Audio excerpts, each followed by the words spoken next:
इस बार अगर जंग हुई तो अल्लाह हमें पहले से बड़ी फतह देगा। ये शब्द हैं पाकिस्तान के रक्षा मंत्री ख्वाजा आसिफ के, जो कर तो कुछ पाते नहीं, लेकिन जंग में बुरी तरह पिटने के बाद दुनिया के सामने झूठी शेखी बगाड़ने की पूरी कोशिश करते हैं। साहब का कहना है कि पिछली जंग में इन्होंने भारत को सबक सिखाया और अगर इस बार जंग हुई तो ये साहब पहले से ज्यादा बड़ी फतह हासिल करेंगे। ये सुनकर अब सिर्फ भारतीय ही नहीं बल्कि ख्वाजा आसिफ के अपने लोग यानी खुद पाकिस्तान हंस रहा है और पूछ रहा है कि आपने साहब कौन सी जंग में भारत पर फतेह हासिल की। 1948, 1965, 1971 और 1999 के कारगिल युद्ध तक में भारत ने पाकिस्तान को बुरी तरह पीटा। इतना ही नहीं, इसके बाद ऑपरेशन पराक्रम और ऑपरेशन सिंदूर में भी भारत ने पाकिस्तान की खाल उधेड़ कर रख दी। और ये साहब अब कह रहे हैं कि ऑपरेशन सिंदूर के बाद अब अगर फिर से जंग हुई तो भारत को पहले से भी ज्यादा बुरी तरह हराएंगे। पाकिस्तान के रक्षा मंत्री इन दिनों अनाप शनाप बयान देने में कोई कोर कसर नहीं छोड़ रहे। हाल ही में भारत के army chief general Upendra Dwivedi ने पाकिस्तान को चेतावनी दी थी कि अगर उसने अब अपने देश में पल रहे आतंकियों पर कार्रवाई नहीं की तो भारत पाकिस्तान में ऑपरेशन सिंदूर 2.0 में कोई संयम नहीं बरतेगा। इसके साथ ही उन्होंने चेतावनी में यह भी कहा कि पाकिस्तान को अगर दुनिया के नक्शे में रहना है तो फिर अपने देश में पल रहे आतंकियों पर कार्रवाई करनी ही होगी और अगर पाकिस्तान ऐसा नहीं करता है तो फिर भारतीय सेना इस बार किसी तरह का रहम नहीं करेगी। फिर क्या, आर्मी चीफ के इस बयान के बाद पाकिस्तान के रक्षा मंत्री ख्वाजा आसिफ बिलबिला उठे और गीदड़ भभकी देते हुए कहा कि अगर भारतीय सेना ने ऐसी कोई कार्रवाई की तो इस बार भारत अपने ही फाइटर जेट के मलबों में दब जाएगा।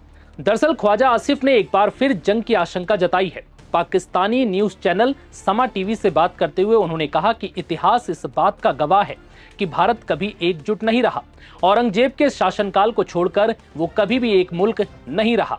उन्होंने कहा कि एक समय था जब 540 रियासतें थीं। हमने तो मुल्क बनाया, अल्लाह के नाम पर बनाया। घर में हम बहस करते हैं और प्रतिस्पर्धा करते हैं, लेकिन भारत से लड़ाई में हम एकजुट हो जाते हैं।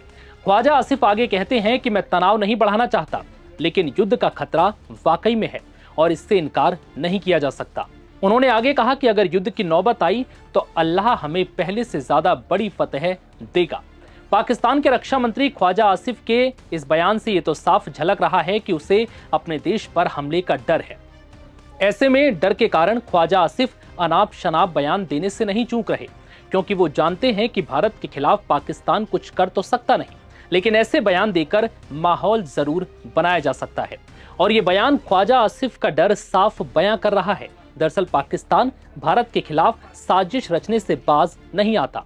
वो कई बार आतंकी हमले कर चुका है, लेकिन भारत ने पहलगाम हमले के बाद उसे अच्छी तरह सबक सिखाया। भारत ने ऑपरेशन सिंदूर के जरिए 9 आतंकी ठिकानों को निशाना बनाकर पाकिस्तान में पल रहे आतंक के आकाओं को चोट पहुंचाई, क्योंकि इस हमले में भारतीय सेना ने 100 से ज्यादा आतंकवादियों को मार गिराया था, जिनमें कई बड़े नामी आतंकी शामिल थे। साथ ही सेना ने पाकिस्तान के मिलिट्री ठिकानों को भी भारी नुकसान पहुंचाया था, जिसके बाद अब पाकिस्तान में भारत को लेकर डर बैठ गया है और पाकिस्तान के रक्षा मंत्री ख्वाजा आसिफ को ऐसा लग रहा है कि भारत ऑपरेशन 2.0 के तहत पाकिस्तान पर और भी बड़ी कार्रवाई कर सकता है और इसी वजह से वो परेशान होकर भारत के खिलाफ अनाप शनाप बयान दे रहे हैं। फिलहाल इस वीडियो में इतना ही। इजाजत दीजिए, नमस्कार।